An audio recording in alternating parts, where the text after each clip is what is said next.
Amazon often gets a bad rap from the voices of small business, local artisans, and content creators. Yet in many instances, Amazon is creating opportunity for those very same people. In this episode, we explore Amazon's publishing services and how this brings into question the relevance of publishers as gatekeepers of the printed word.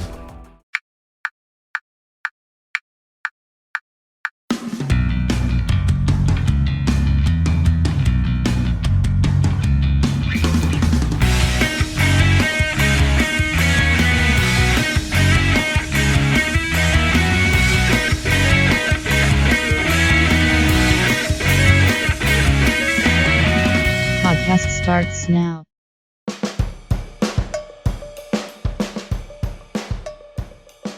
I recently saw a TV commercial talking about how much money Amazon spends and invests in Canada.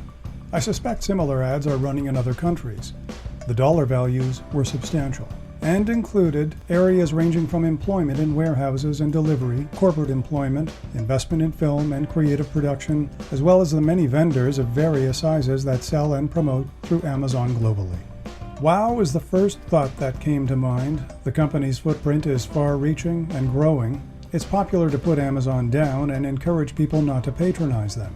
This tends to happen with any company whose presence is monolithic. But the opportunities that exist today that didn't just a few short years ago is something that Amazon has created. They've created these opportunities in many instances by redefining who has access to produce, distribute, and sell. In other words, Amazon has redefined, perhaps even begun to chip away at, the traditional gatekeepers. As I watched that TV commercial, it occurred to me that I was part of that footprint. I've been publishing through Amazon for quite a while now. My books feed into Amazon's system globally, and I promote and sell at prices and through strategies that I define. Not so long ago, authors had two main options for publishing: work through a publishing company or self-publish.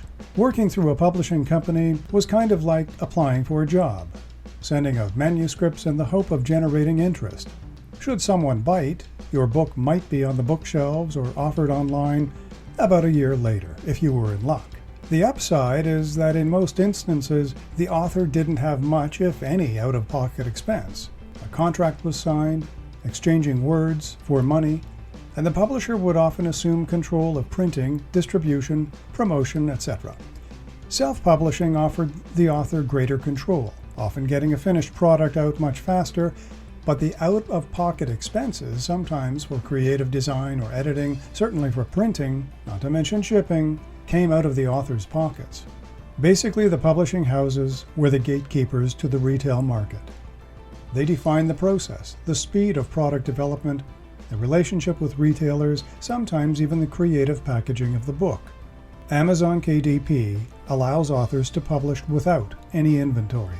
The book is printed on demand as soon as a buyer's purchase order is completed successfully.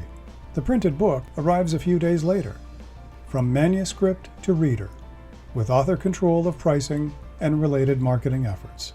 The gatekeeper, the publishers, are still going strong, but Amazon's model very quickly brings into question the relevance or the irrelevance of those gatekeepers. And for those who criticize Amazon as being too big and not in touch with smaller businesses, artisans, or content creators, one has to ask, aren't they helping solidify a closer, more direct relationship between the author and the reader by eliminating the middleman, the gatekeeper, the publisher, from the process? All content and all sales are more direct from the reader's wallet to the author's bank account. Moreover, my books sell in markets ranging from the United States to Australia, Germany to Mexico. This is part of Amazon today. And in Canada, not to mention several Amazon global marketplaces, I'm part of those numbers that Amazon is advertising right now. This podcast is available through all major streaming platforms including Anchor, Spotify, Apple Podcasts, Google Podcasts, and TuneIn. I'm Stephen Christensen. Thanks for listening.